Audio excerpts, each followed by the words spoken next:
जय गुरु जी। शुक्राना गुरु जी। सारी संगत को जय गुरु जी। ओम नमः शिवाय। शिव जी सदा सहाय। ओम नमः शिवाय।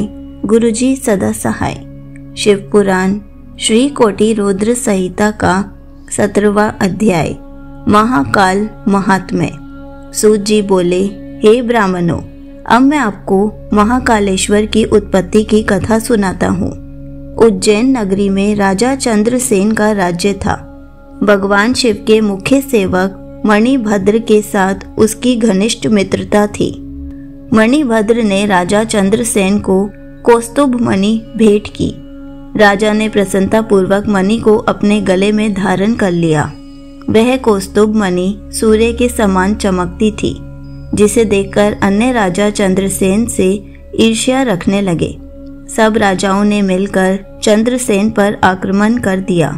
जब राजा चंद्रसेन चारों ओर से अन्य राजाओं की चतुरंगिनी सेना से घिर गया, तब वह अपने प्राणों की रक्षा के लिए महाकालेश्वर ज्योतिर्लिंग की शरण में गया और भक्ति भावना से देवादिदेव महादेव जी का पूजन करने लगा। राजा चंद्रसेन भगवान शिव के पूजन में मग्न था।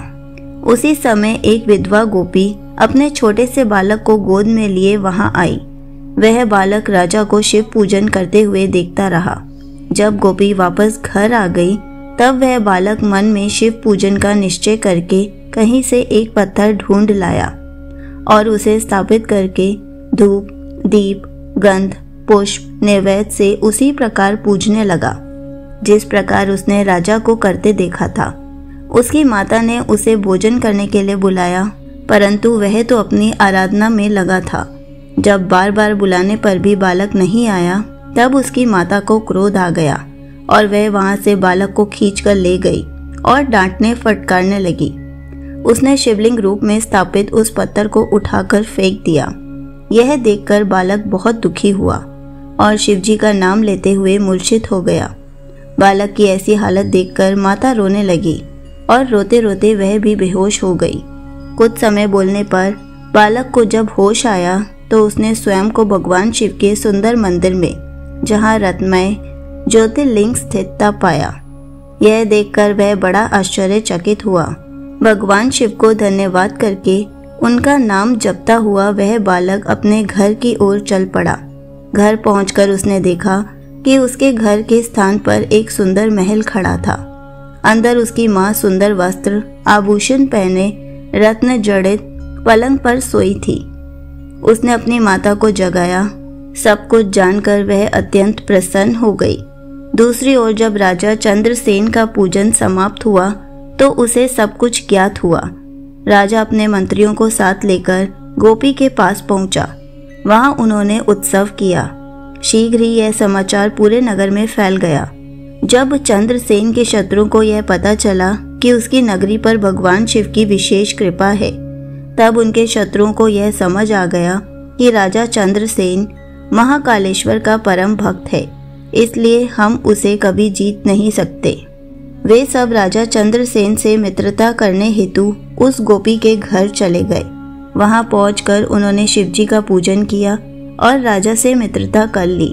तभी वहां हनुमान जी ने प्रत्यक्ष दर्शन दिए। हनुमान जी को सामने पाकर सबने हाथ जोड़कर उन्हें प्रणाम किया। हनुमान जी ने उस बालक को गले लगाया और बोले, इस संसार का कल्याण करने वाले भगवान शिव हैं। वे भक्त वत्सल हैं और सदा ही अपने भक्तों पर कृपा दृष्टि रखते हैं। इस बालक ने सच्चे मन से शिवजी की स्तुति की, जिससे प्रसन्न होकर शिवजी ने इसके सभी दुखों को दूर किया है। इस लोक में सभी सुखों को भोग कर इसे मोक्ष की प्राप्ति होगी। यह 8वां महायज्ञ पुरुष होगा और नंद नाम से जाना जाएगा।